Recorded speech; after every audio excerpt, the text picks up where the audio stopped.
Hello and welcome to Illumination Podcast with Nick and Kisma. I am Kisma and we are on a part 2 this week. It is How to Be a Good Human, part 2. Hello and welcome to Illumination Podcast with Nick and Kisma, bringing you ancient wisdom for modern day success so that you can have the mindset to get your life and business set. As always, thank you for tuning in. And if you're new to the podcast, take a quick second to hit the subscribe button in iTunes, SoundCloud, or Stitcher. If you want to get the inside info for this and every episode, as well as some free gifts, go to illuminationacademy.net/podcasts. And now let's dive in to get your mindset for your life and business set. Well, good evening, Nicholas. Nicholas. Hello, Kisma. We're recording in the evening. We are recording in the evening. It's been a big, robust day. Yeah, it's been full. It's been interesting. It's been a very interesting week, I think, overall. What's been going on in your world? Well, my world is getting mantra snacks out there. So for those of you listening, just hop on over to the show notes and grab your mantra snacks. It's so funny. So the mantra snacks, they're 9 soul snacks, right? They're bite-sized chunks of teachings, not real candy. And I had my little Facebook ad running and Did somebody get that wrong? Yeah, there's a really cute graphic thanks to our beloved creative director, Danielle Canton. But this woman posted, if it's anything like what it looks like, it's not going to be good for you. It's going to stress you out. I was like, honey, it's just fun. Like the mantra snacks are fun. Like they're wisdom, but they're fun. So go get your snacks. Don't eat sugar. Use stevia. It's all good. You should develop at a certain point some snack, like some actual snacks. You know, yeah, we might do that. Like a little treat. Yeah, we might do a calendar. I'm going to do a planner, a mantra snack planner. Planner? I mean like fudge or gluten-free stevia-induced raw chocolate. I just went right to fudge. So fudge, I think I read that, but I like the way you're thinking better. I think that's definitely a better idea. Because we're advocates of being healthy, but it's like a snack, like we're going through our days. The days are full. People are getting distracted. They're getting stressed. We need to pull back. So you see how it's set up. We've got how to start your day with blueberry bliss. The relationships one is taffy tolerance. So good. Indulgence, of course, is chocolate cake. I talk about how you actually enjoy things more. So they're just great. Go get your mantra snacks. Get the mantra snacks. Yeah, they're pretty awesome.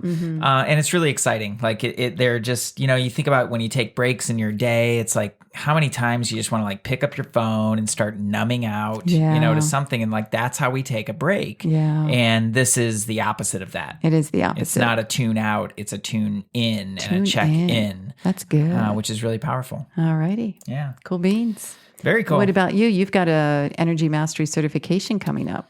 Foundations this weekend, very exciting. We're going to be up in San Clemente, and we have a training running simultaneously in Detroit. We have a new trainer in Detroit. Right, energy mastery is really rising. We're national now. The ultimate healing platform. It is. It's really incredible. Physical, mental, emotional, relational, financial, and spiritual. All of it. So it's really exciting. I always get just so stoked about these events. Just such amazing humans coming from all over the country to learn this technology. It's really fun for me, and I just have never seen anybody walk away without a real miracle happening. Right. And I just love seeing how that shows up. So good. You're gonna have fun. Yeah, and I also got to reconnect this past weekend with one of our previous guests, Dr. Venus. Dr. Venus, Dr. Venus and I had an amazing conversation and definitely learned some things about myself that were extremely interesting. And it was just so great to reconnect with her. There's the train of truth right there. So amazing to reconnect with her and get some of her wisdom, So if you want to go back in the archives, check out that Dr. Venus episode. It's pretty we'll pretty link amazing. that in the show notes. Yeah. So that's what's been happening with me, just cool. Busy getting ready for the event and ready to dive into how to be a good human. I love learning how to be a good human. I'm doing my best. The world right now. Yeah. Whether you just take from the very basic, here we are humans, I think people can look around and see some struggles happening. Or if you're in the metaphysical world, you know that there's a lot of energy coming to the planet right now that is actually very important. It's beyond Mercury in retrograde and the full moon. It's like it's very high frequency energy. So it's important for people to be as aligned and receptive and think about, whatever your belief system is, how can we all make the planet better? That starts with you. It really does. It starts with each of us. I have conversations with so many people, and it's so easy to go to the other person and the situation and everything that's going on outside. And it is just so easy to neglect our own selves. Right. And that's really, I think in a nutshell, I think that's really what this podcast is all about is, Illumination Podcast is about shedding light on you and all your inner things. When you talk about spiritual energy coming into the world, on a higher frequency energy, well, just think of it like fertilizer, everybody. All the awesome stuff will grow beautifully, but all the weird stuff, like the weeds and that will also grow. Yeah. And so it's like, it's high time to have, some really great insight. You got to have your feet on the ground and really be in action and really ready to deal with what's coming up with you. And if you make it about everybody else, you will spin out faster than you can imagine before you can blink an eye. Yeah. And not only that, when we humans make it about somebody else, when we have these expectations and we're disappointed and then we blame, we're actually missing out on a golden opportunity to evolve. And I know that sounds a little cheesy, but the truth is every examination that we have towards ourselves is a way to level up. It's a way to let go of something. It's a way to be like, wow, I don't really want to hold on to that. And then we have a choice to let it go. Yeah, all those little treasures. And let's see what reveals today. I'm really excited about the 3 qualities that we chose. Going back to last week, we talked about compassion. Yeah, so important. Friendliness. Not to be over friendly or unfriendly. There's like this neutral. So if you haven't listened to episode 77, you got to go back. Go back and check it out. Yeah. Not hating. Oh. And that was a really good one because I think so many people are like, I don't hate anybody. Right. But you'd be so surprised at how that shows up. Attachment, we brushed on. Or non-attachment. Yeah, non-attachment. Yeah, Nelly, thank you for Don't be attached. clarifying that.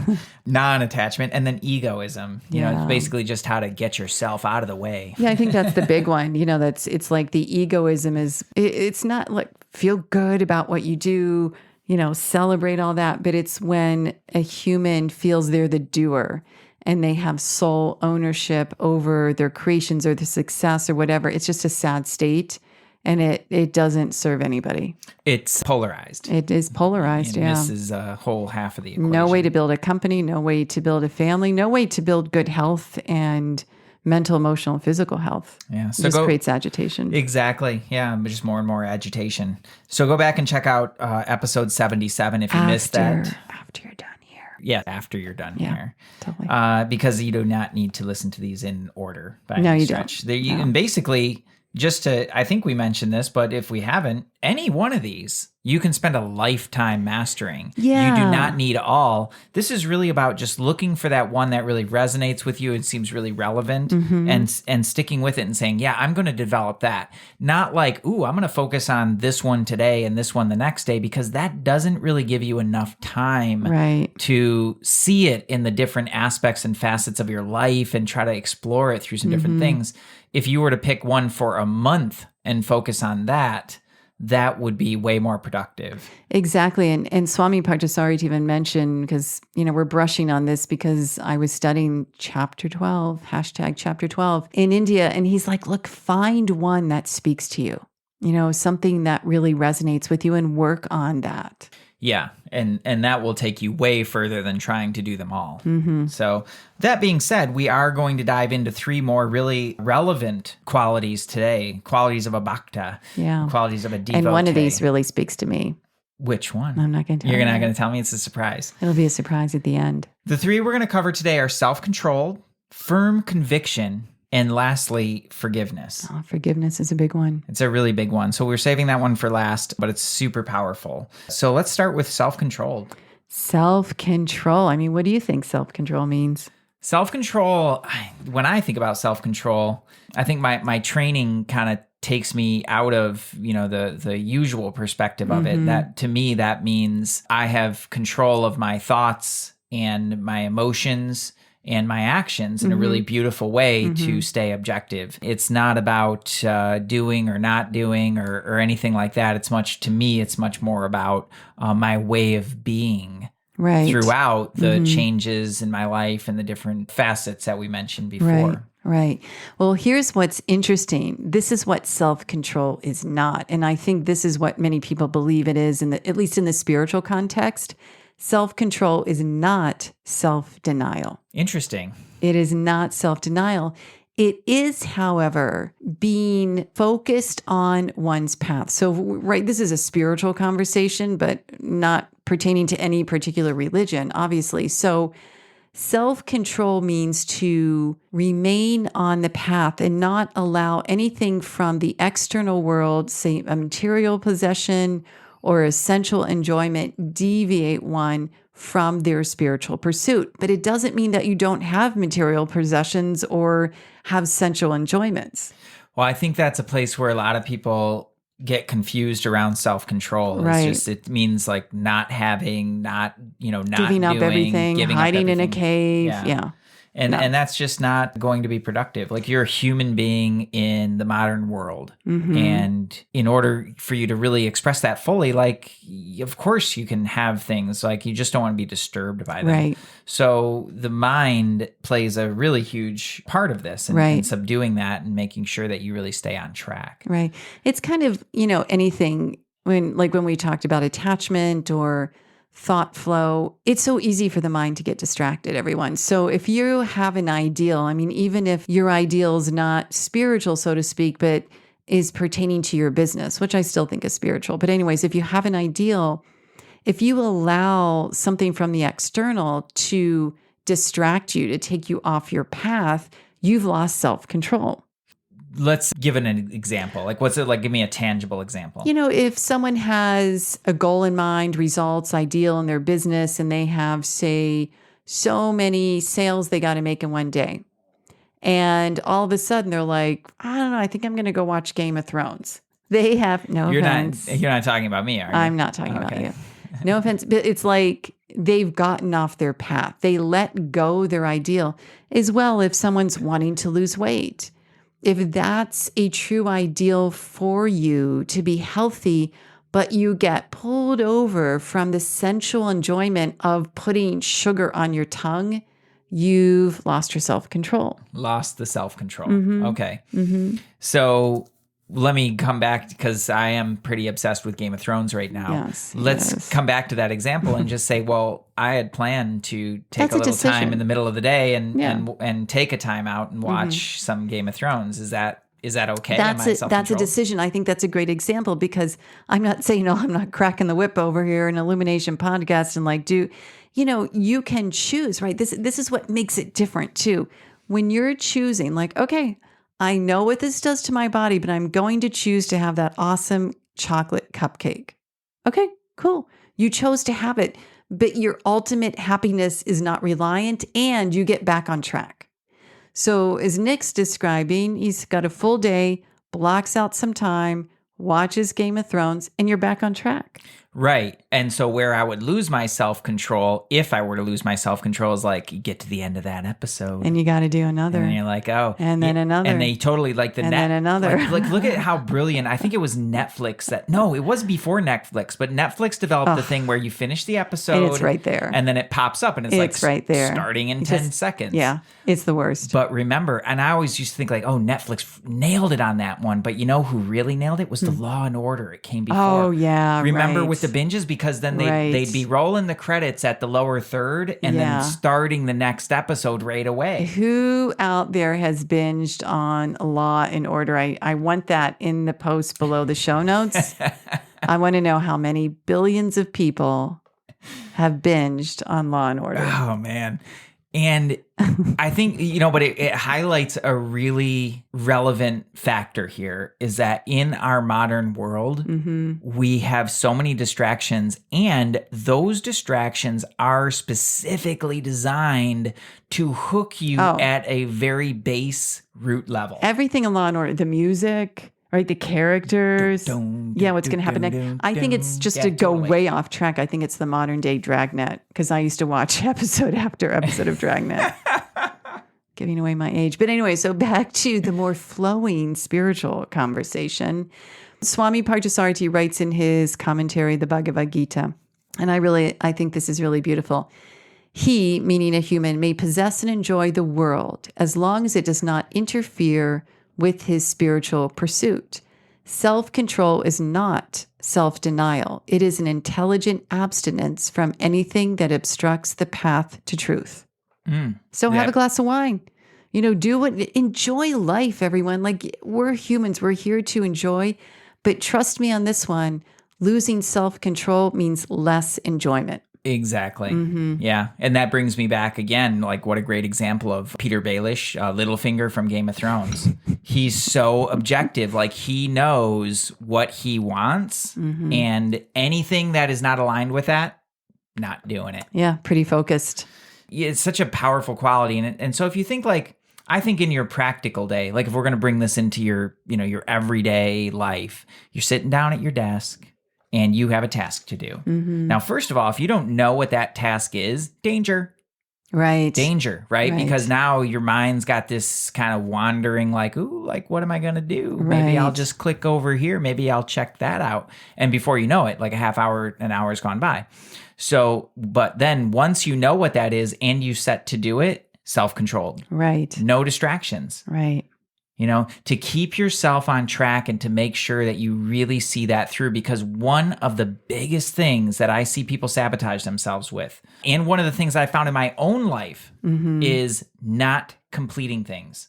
Right. So absolutely. Open that loop, leave it open. It's the worst. It's a fast track to overwhelm. Yeah. And it's a really fast track to just creating holes in your life and business where energy leaks out, money leaks out in a business. That's a big money drain, whether people realize it or not, and all sorts of other things. So it's like that self-control to really see something through to completion is so incredibly powerful. So take it one chunk at a time, and you'll be way more successful than waking up in the morning being, I am going to be self-controlled today. Like, that's not going to help you. Right. But if you take it in those little chunks and just apply it, you will get so much more out of it and get way more done in your life and build a super powerful muscle for your own spiritual development. If you're into that kind of thing, you probably are if you're listening to this podcast. Exactly. I love it. Great. Dang, self-controlled.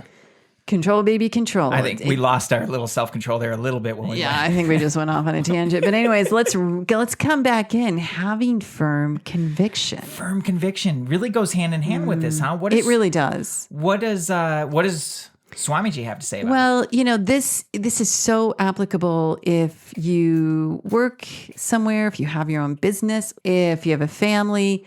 A conviction is like an ideal. And we've talked about ideals before being different from goals. An ideal is something higher. It's something that will benefit not just you, not just your family, not just your neighbors and friends, but like the planet. So Swami Parthasarathy talks about a devotee fixes an ideal in life. And an ideal is something you work for beyond your selfish, self-centered interests. So I'm going to pause here because now we can see where if one lets go of that egoism and they set an ideal, they're starting to mesh together these qualities. And when they bring in self-control. So as you guys listen to this and study it, you're going to understand where when you develop one really keenly, the others start to fall into place. So an ideal is something you work for beyond your selfish, self-centered interests. The higher your ideal, greater the potency and peace in your action. That is a mind blower to me. Greater the potency and peace in your action. So you can have both. Yes. In fact, the more peaceful your mind, the more potent your actions. And it's just exactly what you were talking about before, Nick, is without self-control, the mind is going. You don't finish things. You're depleted. You're exhausted. So the potency of the action allows the peace in the mind, especially when you have a conviction towards your ideal. How would somebody go about developing an ideal? To me, it's asking questions, what's important, And it's starting with something that is not astronomical, I think. I think it's a beautiful thing for a week or 2 weeks or a month or a year. You have an ideal that you want to be a better listener. Mm. Or maybe it's a business ideal. You want to somehow serve your community. Or the ideal could be, you want your marriage relationship to be better. You want to be self-realized. I think an ideal behind it, the attitude, then determines how it can support humankind. Mm. Is it possible to have more than one ideal? Yeah, for sure. To me, those more than ones might very likely have a convergence at a big ideal.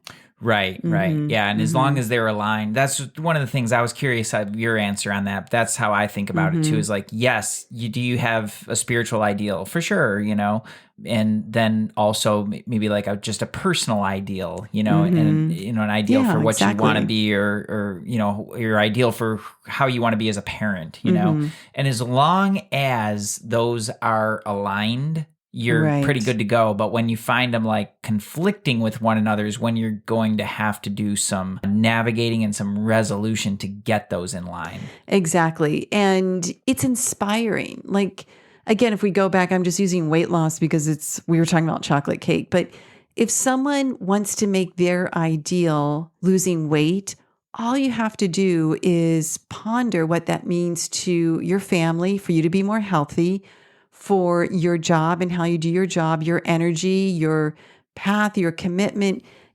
Just losing weight is kind of boring. And I think that's why many people struggle with it. Right. But when there is a purpose behind it and ideals, like, well, wait a minute, I could actually do more of X, Y, and Z.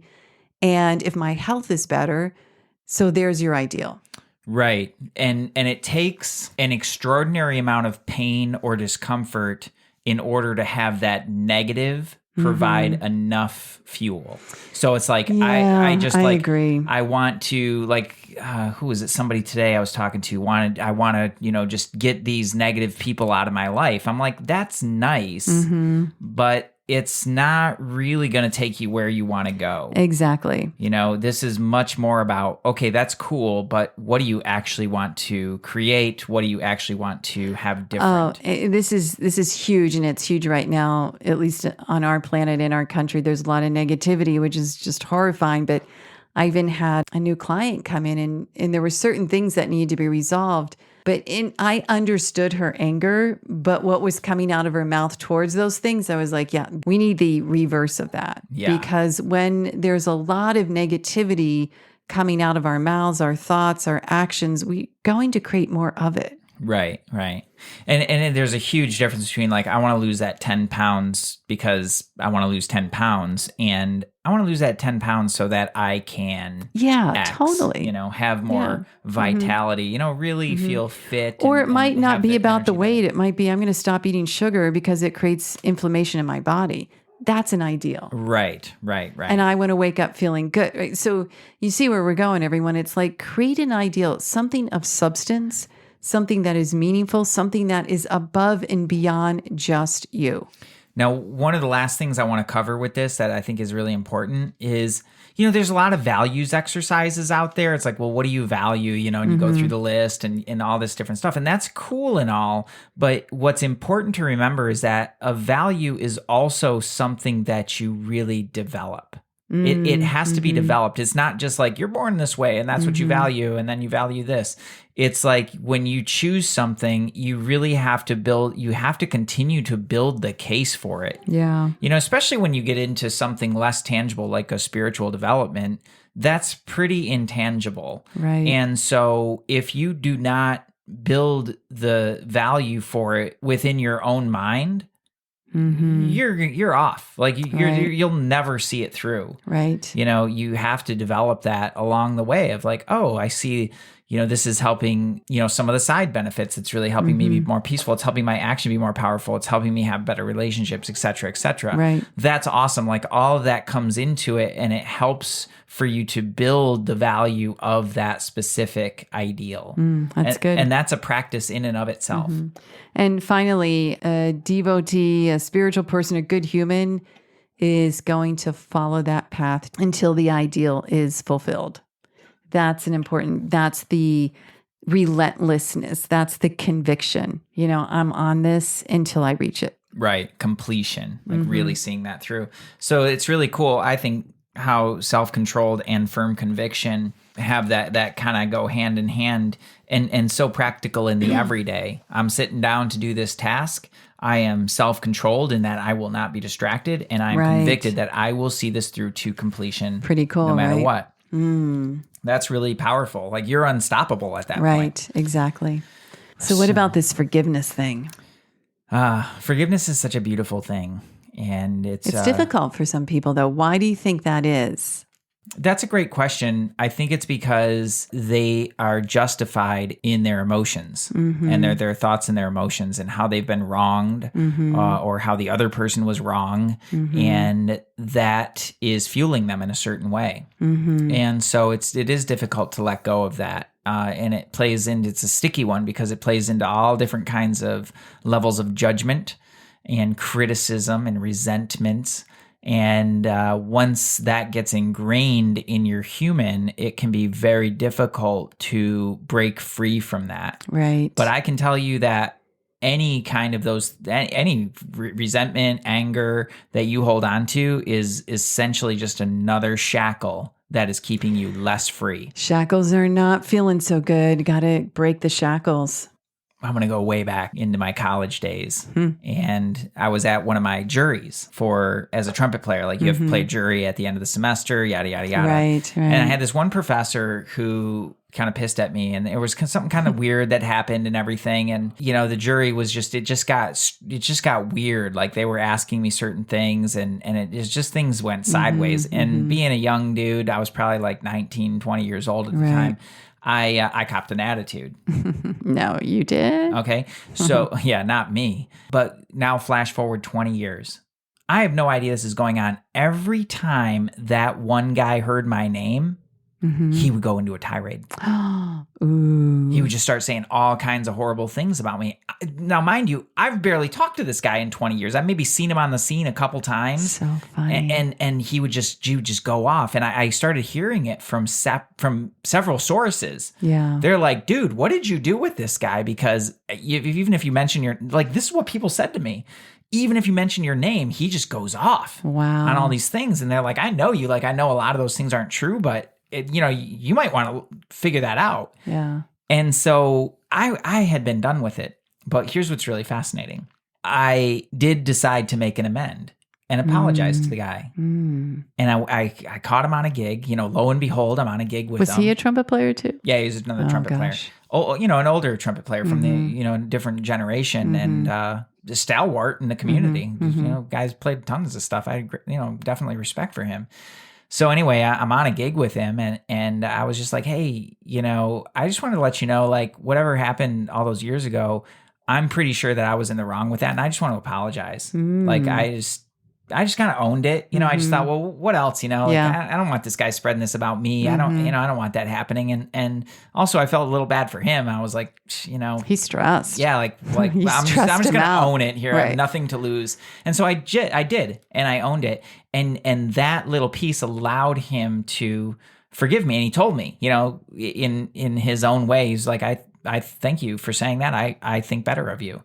Wow. And I was like, man. And then and then of course, so my same friend was talking to him. He didn't know that I had done this, and my name came up again, and it was a whole different conversation. Well, and here's the beautiful thing of this. What Nick is describing is that he understood, and this is the real core of forgiveness that I believe isn't taught and why it seems so difficult for people to forgive. Nick understood the nature of this trumpet player. He's older. He's a different generation. He saw what was happening. And he's like, he's not going to let it go. What can I do? Right. Yeah, that was my thought. Yeah. And so it was like about respect, when you're talking about the values or whatever.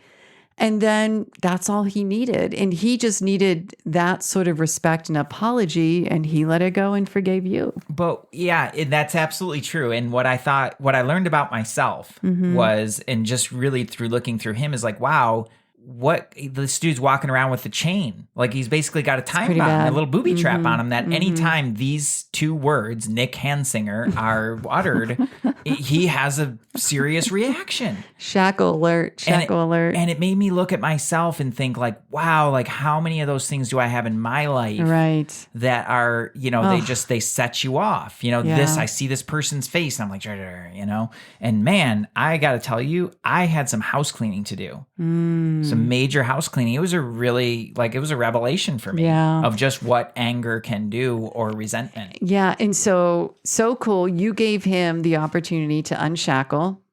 And then it allowed you to look at, who do I need to forgive? Right. This is beautiful circle. So this is the thing. In these ancient teachings, forgiveness is about knowing the nature and understanding the nature of another.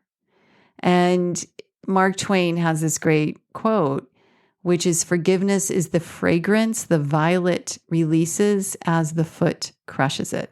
Ooh, that's just It's there. It's like, I know that heel's coming down. What the heck? I forgive you. And it allows us to understand what is our stuff and to be like, all right, that other person, that's their nature. You know, they're going to be late or they're going to fly off the handle or whatever. It's really so little to do about us. Right, right. And something in my example might have been a little bit confusing in that it does not actually require apology. You know, forgiveness isn't about, Right. you know, It's an attitude. I forgive you for, you know, doing whatever you did and now everything's, you know, it's not about that. It's an internal attitude It's a that shift. is really Yes. about accepting that person for who they're being. Right. And what I've found about just being in relationship, you know, and it's certainly in an intimate relationship and really growing and developing that, it's like, this is going to sound ridiculous. Great. Here we go, guys. Here we go, everybody. Okay.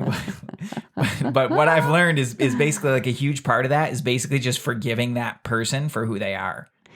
It is. It really for is. their nature. For their right, nature. David? And also, it's interesting because back to the same commentary, Swami Parthasarathy uses the word helplessness. Ugh. You realize it's helplessness. Forgive its action. So in this context, he's talking about animals. Animals will do things, right? The tiger will express its tendency to hunt and kill. We realize it's got this helplessness nature and we forgive it. So when someone has a tendency to maybe be moody or to do things, you kind of look at like that person is helpless in their nature right now.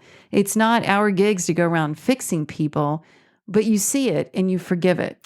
Yeah. Forgive it, accept it. Like those two are very synonymous to me. And I want to build a case for this because if there's one thing that I think will truly change this world, it is forgiveness. Yeah. I really believe that firmly. So I'm going to build the case. If your own personal freedom of being free from all those little landmines that you know that sit in your own personality isn't enough, think about it like this. Now, what happens when you hold resentment? And let's be very clear that resentment is a choice. Yeah. You are choosing to perpetuate a cycle. Now, when you do that, you actually trap that energy in you on a cellular level, and it will compromise your body's immune system. It will definitely compromise your ability to manifest cool things in the world, and it will ultimately truly harm your health and vitality. Right. And that's a fact. You can look at studies around this and studies around happiness in particular, but also releasing resentments. And you see people's faces change when this happens. And that's is where one of the huge things that traps dis-ease in the body, in the physical body. Right. So if you want better health and vitality, you must learn how to forgive. And what that does is actually release and harmonize those patterns on a cellular level. And incredible. There was a doctor that once said, and if people could just learn how to forgive, they would 100% put us out of business. That's something to think about, everyone. I mean, more and more, right? The science and the research is showing stress really dictates so much of the disease. I mean, this is what we deal with, right? This is our business. We understand emotions and stress, but think about how much stress is caused when we're shackled to someone else's behavior. Ooh, say that part again. Think about how much stress is caused when we are shackled to someone else's behavior. And that's exactly what it is. It's a shackling, right? Like that's a kind of a cool word. Yeah. Shackled. But whenever that person does X, I will have this reaction. Yes, exactly. It becomes embedded as a belief. And if someone else's actions resonate with that or resemble it, there's the reaction again. Right. And I'll either act out on it, which is going to break things in my life, or I'm going to stuff it, which is going to break things in my body. Exactly. And that is a fact. Yeah. Right. And just explore that in your own life. And here's the big thing. This is something I've been wanting to do a Facebook Live on this. I think I'll still do it anyway, but I'm glad that this came up. Anger is anger. Hate is hate. Rage is rage. I don't care how justified you are in your emotions. Mm-hmm. If you have that going on within you, that is your responsibility. Yeah. And here's where in our country, we see a massive polarization. I'm not going to get off on a big political thing, but I am going to say this.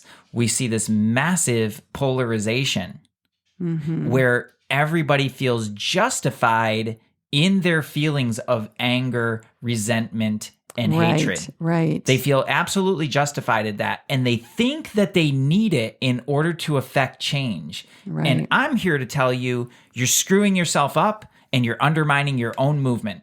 You're not helping, you're actually hurting. You're part of the problem. And you think you're being a part of the solution by being this really passionate, angry activist, but you're not. Yeah. You're impotent with your anger. Ooh. So going down the wow. So there it is. And if you're getting into that, if you're judging people because of who they are, what they believe, and you're carrying that around with you, you're part of the problem. But I think we have to differentiate because people have their opinions and they should. Yeah. Beliefs, opinions, discernment, right? And so what you're talking about is have this discernment, this opinion, your beliefs, your ideals.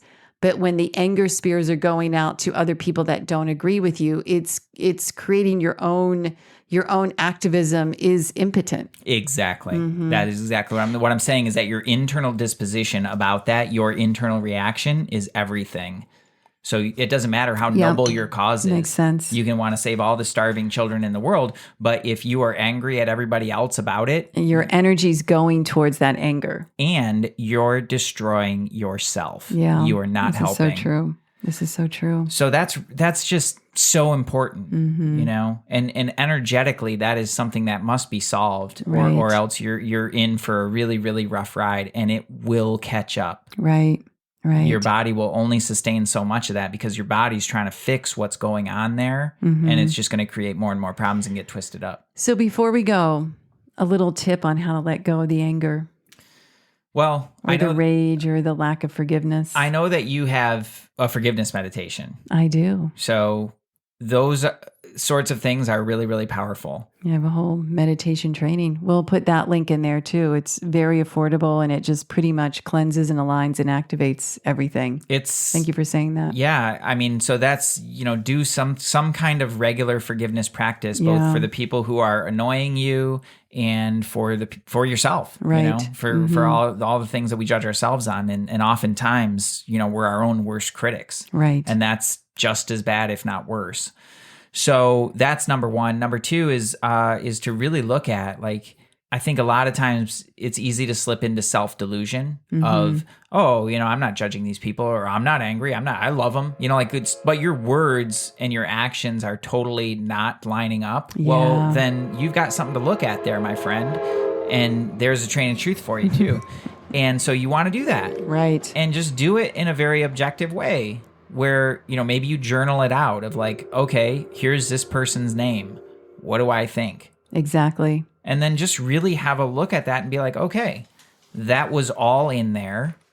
And I can either choose to carry that around, or I can choose to start to let that go. Yeah. And just a little tool, something I used in my Mindset to Get Your Prosperity Set training is just that. People wrote down people in their life that they had negative thoughts, and then it was right the exact opposite. Bless them, wish them well on something to really pivot out of that. It's a great exercise. Yeah, that's major. So cool. So cool. And then cord cutting. Cut the cord. Because what the cord cutting will do is basically stop that negativity or really poison from feeding directly into your physical body. Right. So it's how you get out of trouble before you really create a problem. Exactly. So cord cutting is actually huge for that. If you need the link to go download those free tools, just hit us up or whatever. Like, they're not hard to find. But if you need them, reach out, because that's a game changer. Exactly. So forgiveness, like I'm right. Like, I truly believe that forgiveness will change the world. Yeah. So So that's your most favorite.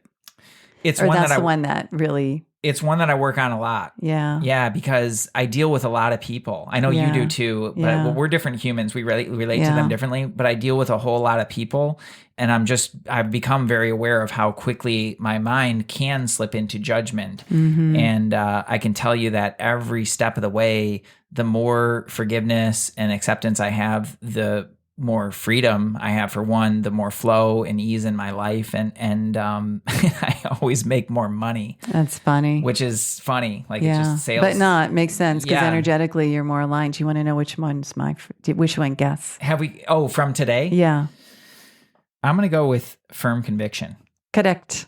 Yes. See, I know you, baby. I know you. Why firm conviction? It's what to me, it's like, this quest. It's so deep. It's so rich. And when there's conviction for an ideal, it just keeps us like buzzing, it keeps life good. Certainly keeps allowing me to get up every single day and out of bed and do what I do.